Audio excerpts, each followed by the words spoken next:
आपण जेव्हा पैसा कमवतो किंवा पैसा अर्न करतो तर त्या पैशामधून काही आपला जो डेली रुटीनचा जो खर्च आहे तो बाजूला ठेवून त्यामधून काही आपण सेव्हिंग करण्याचा प्रयत्न करत असतो. तर हा पैसा नेमका सेव्हिंग कुठे करायचा किंवा इन्व्हेस्टमेंट कुठे करायचा? जर आपण कुठे सेव्हिंग करत असू तर तो प्रॉपरली चांगल्या ठिकाणी सेव्ह करता आला पाहिजे किंवा केला गेला पाहिजे. तरच काय होईल, 1 रुपयापासून 2 रुपये आपले होऊ शकतात. आणि 1 रुपयापासून 2 रुपये होण्यासाठी आपल्याला तो पैसा चांगल्या आणि योग्य ठिकाणी काय करावा लागतो, इन्व्हेस्टमेंट करावा लागतो. जर तो पैसा आपण त्या ठिकाणी प्रॉपरली इन्व्हेस्टमेंट नाही केला तर काय होऊ शकते, आपला जो फायनान्शियल रोडमॅप आहे किंवा त्याला म्हणू शकतो आपण की आपला जो गोल आहे किंवा आपल्याला जर आपला पैसा वाढवायचा असेल तर तो पैसा आपण प्रॉपरली वाढवू नाही शकणार. म्हणून जी इन्व्हेस्टमेंट आहे म्हणजे त्याला आपण म्हणू शकतो की इन्व्हेस्टमेंट प्लॅन आपल्याकडे असणं खूप इम्पॉर्टंट आहे. तर इन्व्हेस्टमेंट प्लॅन म्हणजे नेमकं काय, की इन्व्हेस्टमेंट प्लॅन म्हणजे असा प्लॅन की जो आपण आपला पैसा शहाणपणाने चांगल्या ठिकाणी इन्व्हेस्टमेंट करतो जेणेकरून त्यामध्ये काही आपल्याला ग्रोथ आणि आपली अशी काही वेल्थ क्रिएट होईल.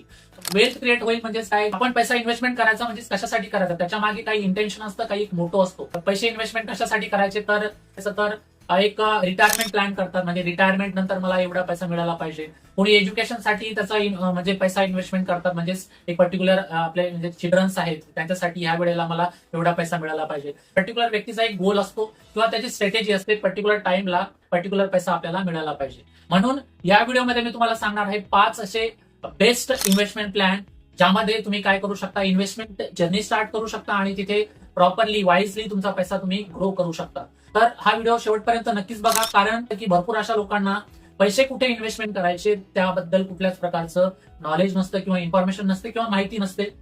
तर ह्या व्हिडिओमध्ये मी तुम्हाला डिटेल इन्फॉर्मेशन सांगणार आहे की कुठले असे 5 वेगळे मार्ग आहेत जिथे जाऊन जे युज करून आपण काय करू शकतो, इन्व्हेस्टमेंट जर्नी स्टार्ट करू शकतो किंवा आपला पैसा जो आहे तो इन्व्हेस्टमेंट करू शकतो. तर नमस्कार, मी निरंजन स्वागत करतो तुमचं सर्वांचं आपल्या युट्यूब चॅनलमध्ये. तर मित्रांनो, सगळ्यात पहिला आणि लो रिस्क असणारा प्लॅन आहे that is a public provident fund.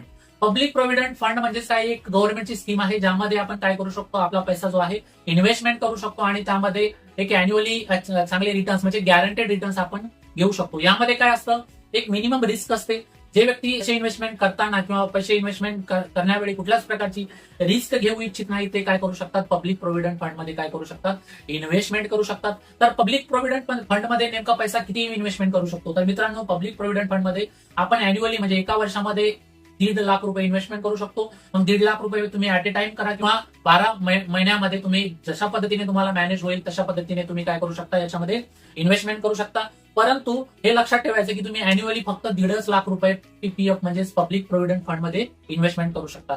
Public provident फंडचे जो अकाउंट आहे ते तुम्ही बँकमध्ये काढू शकता किंवा पोस्ट ऑफिसेसमध्ये काढू शकता. जर तुम्ही भारतीय नागरिक आहात तर ह्यापैकी कुठल्याही इन्स्टिट्यूशन मध्ये तुम्ही काय करू शकता, पीपीएफ अकाउंट ओपन करून तिथे काय करू शकता, इन्व्हेस्टमेंट सुरू करू शकता. पीपीएफ मध्ये जर तुम्ही इन्व्हेस्टमेंट करत असाल तर तुम्हाला तिथे टॅक्स बेनिफिट सुद्धा मिळू शकतो, म्हणजेच इन्कम टॅक्स ऍक्ट 1961 सेक्शन 86 च्या अकॉर्डिंग तुम्ही काय करू शकता, टॅक्स बेनिफिट सुद्धा यामध्ये घेऊ शकता. तर मित्रांनो, दुसरा इन्व्हेस्टमेंट प्लॅन आहे that is a mutual fund. मित्रांनो, म्युच्युअल फंड सुद्धा एक चांगल्या पद्धतीचा इन्व्हेस्टमेंट प्लॅन आहे, पण यामध्ये थोडी रिस्क आहे कारण हा मार्केटशी किंवा इक्विटी मार्केटशी लिंक असू शकतो किंवा आहे. तर यामध्ये काय होऊ शकतं, आपल्याला रिस्क असते, पण जर आपण रिस्क घेऊ तर तेवढा रिवॉर्ड सुद्धा आपल्याला यामध्ये मिळू शकतो. तर म्युच्युअल फंडचं जर तुम्हाला नॉलेज असेल तर तुम्ही काय करू शकता, वेगवेगळ्या म्युच्युअल फंडमध्ये इन्व्हेस्टमेंट करू शकता. जसं स्मॉल कॅप म्युच्युअल फंड आहे, लार्ज कॅप म्युच्युअल फंड असतात किंवा मिड कॅप म्युच्युअल फंड असतात किंवा मग इक्विटी लिंक म्युच्युअल फंड आहेत. वेगवेगळ्या प्रकारचे म्युच्युअल फंड असतात, त्यामध्ये जाऊन तुम्ही काय करू शकता, इन्व्हेस्टमेंट करू शकता. जर ऍव्हरेज जर म्हणायचं झालं तर म्युच्युअल फंड मध्ये आपल्याला अॅन्युअली 12 ते 15% जो काय आहे अॅन्युअल रिटर्न तिथे मिळू शकतो, जो की तुम्हाला एफडी किंवा आरडी मध्ये मिळत नाही. परंतु म्युच्युअल फंड मध्ये इन्व्हेस्टमेंट करताना आपण अगोदर त्याचा पूर्ण नॉलेज घेतला पाहिजे, त्यानंतरच काय करायला पाहिजे, म्युच्युअल फंड मध्ये इन्व्हेस्टमेंट केलं पाहिजे. त्यानंतर तिसरा मार्ग आहे मित्रांनो, शेअर मार्केट किंवा त्याला म्हणू शकतो आपण स्टॉक मार्केट किंवा इक्विटी मार्केट.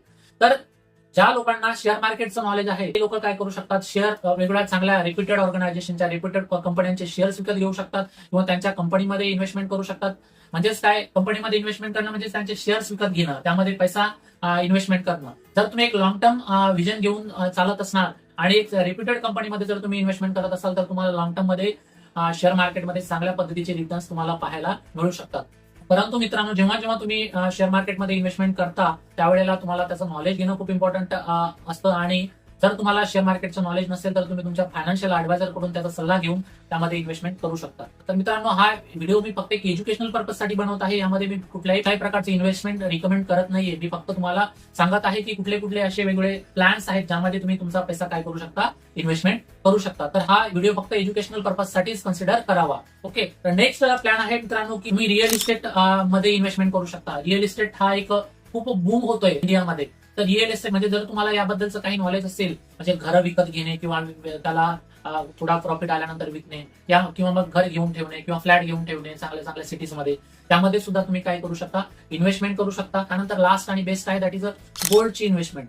जर तुम्हाला इन्व्हेस्टमेंट करायचं असेल तर तुम्ही गोल्ड विकत म्हणजे सोनं विकत घेऊ शकता. सोन्यामध्ये तुम्ही काय करू शकता, तुमचा पैसा जो आहे तो इन्व्हेस्टमेंट करू शकता. परंतु सोन्याचे भाव जेव्हा चढतात किंवा वरती जातात त्यावेळेला तुम्हाला गोल्डमध्ये इन्व्हेस्टमेंट करायची नाहीये. त्यावेळेला सोन्याचे भाव उतरतात, खाली येतात, त्यावेळेला तिथे तुम्ही काय करू शकता, इन्व्हेस्टमेंट करू शकता. तर हे झाले मित्रांनो 5 असे वेगवेगळे इन्व्हेस्टमेंट प्लॅन ज्यामध्ये तुम्ही इन्व्हेस्टमेंट करून तुमचा पैसा काय करू शकता, ग्रो करू शकता. आणि यामध्ये रिस्क पण आहे. शिवाय public provident fund.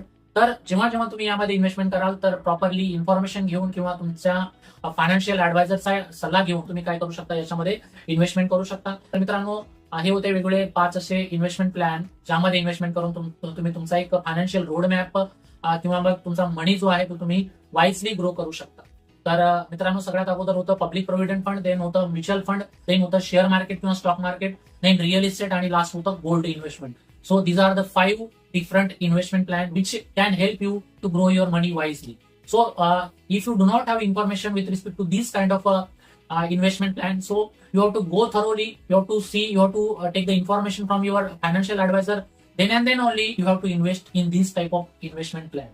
So this video is only for the educational purpose. I am not recommending any kind of investment in this kind of investment plan. I am just saying you, I am just giving you information with regards to the investment plan. So हे होते वेगळे investment plan. तर मित्रांनो, कशी वाटली तुम्हाला ही information आम्हाला comment करून नक्कीच कळवा. आणि यापैकी तुम्ही कुठल्या प्लॅन मध्ये इन्व्हेस्टमेंट केलाय ते सुद्धा आम्हाला कमेंट करून कळवा, जेणेकरून आम्हाला कळेल की नेमकं तुमच्याकडे कुठल्या प्रकारचं नॉलेज आहे. तर मित्रांनो, हे होतं सर्व इन्व्हेस्टमेंट प्लॅन बद्दल. जर तुम्हाला इन्फॉर्मेशन आवडली असेल तर या व्हिडिओला लाईक नक्कीच करा. आणि जर चॅनलवर पहिल्यांदा आला असेल तर चॅनलला सबस्क्राईब करून बेल आयकॉनला हिट करायला विसरू नका, कारण अशाच नवनवीन व्हिडिओची इन्फॉर्मेशन मी तुम्हाला टाइमवर देत राहतो. तर मित्रांनो, भेटूयात एक नवीन विषयासह. तोपर्यंत जय हिंद, जय महाराष्ट्र.